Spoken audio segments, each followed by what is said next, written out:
life purpose thing. What is the purpose of my life? What should I do with my life? Those kinds of questions. Where do they come from? How to really answer them? What's right? And a great way to start talking about this is a quote that I found.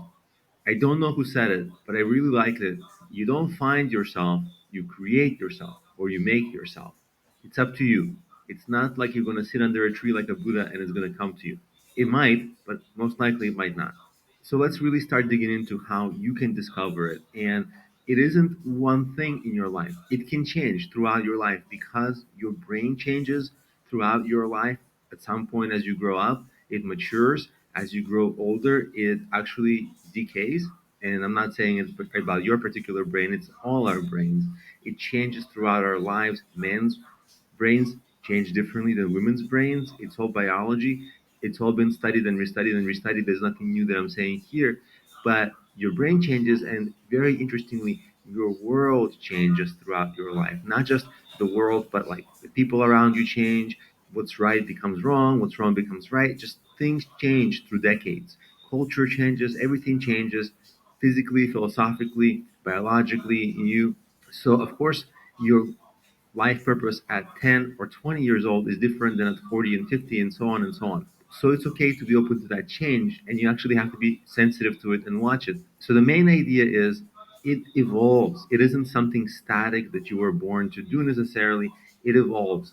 And a lot of people, they get stuck, they fall in love with like their idea, their pursuit.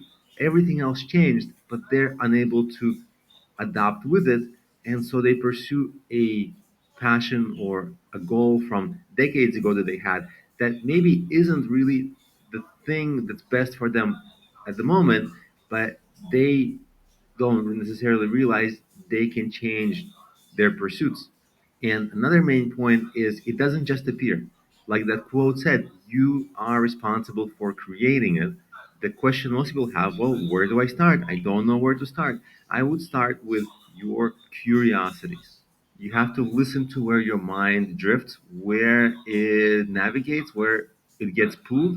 That's the first thing. And you don't have to do anything amazing or breakthrough. It can be something as simple as picking up a book and reading more about that topic. It can be going to meetups. It can be networking. It can be exploring. It can be starting little websites, little blogs, little projects, things you can do that are cheap or free. And the only requirement is you start and you are persistent.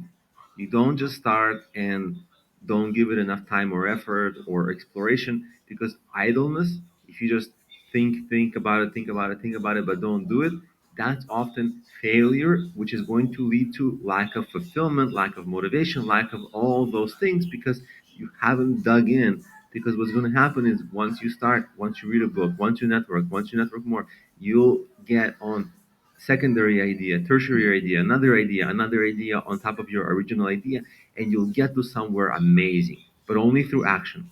Idleness, there's only so much that your theoretical thinking can get you, but doing is actually going to allow you to start conquering your first curiosity, second curiosity, third curiosity, and you'll get to a place in your experience that idleness and just thinking about it would never be able to get you. So why not just go to your local bookstore, look at meetup.com and see what are the interesting books that cover your curiosities? What are the interesting communities that already deal with your curiosities? Those are things you can do right now, like right after this video. And these are steps you can take immediately. These are not the only steps, but these are steps you can take immediately to test, am I doing the action? Did I start or am I still in idleness? And if you're still in idleness, okay, after this video, tomorrow, day after tomorrow, then that's on you. Why is that happening? You have to debug that in yourself and fix it so that at some point you do start and be persistent.